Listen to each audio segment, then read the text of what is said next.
Thank you, Madam Deputy Speaker. Today, Labour MPs are lining up to congratulate themselves for ending the two-child limit. I welcome that decision. I fought for it and I voted for it, and I was suspended and punished by my former party for doing so. While that punishment was being handed out from the Labour Whip's office on behalf of the Prime Minister, children in Coventry South and children across the country pay the price. Facts matter. The two-child limit pushes an estimated 109 children into poverty every single day. From the moment that I was suspended for voting to scrap it to today, when the second reading of this bill is being debated, 19 months have passed. 19 months of delay and excuses. That means over 63,000 children were pushed into poverty while this Labour government delayed, argued and disciplined its own MPs for doing the right thing. Those children will not get that time back. They will carry the consequences for the rest of their lives. Madam Deputy Speaker, there are now 4.5 million children living in poverty in Britain. That is not a statistic. It is a national disgrace in the 6th largest economy in the world. And without further action, that number will rise to 4.7 million during this Parliament. So scrapping the two-child limit matters because it is the single biggest driver of rising child poverty. It will lift... Yes. I thank the member for giving way on this point. Would she recognise that an additional cause of child poverty is a tax threshold that hasn't raised at all, and the insufficiency of the minimum wage, which drives many working families into desperate poverty, and therefore their children suffer as a result of that? Absolutely, I completely agree with the right honourable gentleman.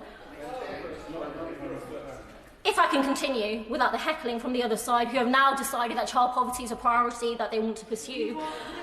So, scrapping the two-child limit matters because it is the single biggest driver of rising child poverty. It will lift hundreds of thousands of children closer to dignity and security. But this Labour government has decided to stop halfway because while the two-child limit goes, the benefit cap remains. That means tens of thousands of families will feel no benefit at all from this change. According to the government's own analysis, 50,000 families will gain nothing. Another 10,000 will only gain part of what they are owed, and some parents will be left with just £3 a week after rent.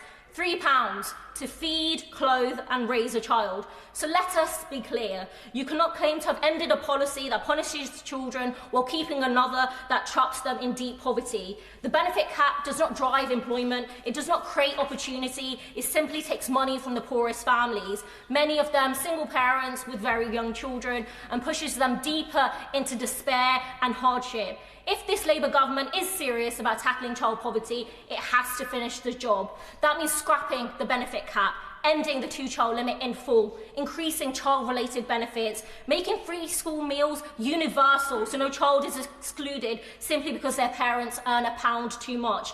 It means introducing an essentials guarantee into our social security system so that everyone can afford the basics, and ending the 4-year freeze on local housing allowance so families can keep a roof over their heads in the middle of a cost of living crisis.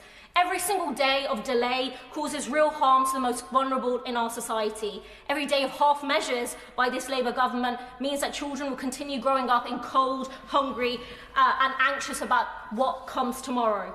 Madam Deputy Speaker, reducing child poverty is not radical. It is responsible. It is the right thing to do. It improves health, it improves education, it improves long-term economic outcomes. And last July, alongside 6 other colleagues, I did not vote to scrap the two-child benefit cap for applause. I voted for it because poverty is a political choice and it was the right thing to do. If this House truly believes that all children are equal, then it must act on that belief and abolish the two-child benefit cap in full without delay. Thank you.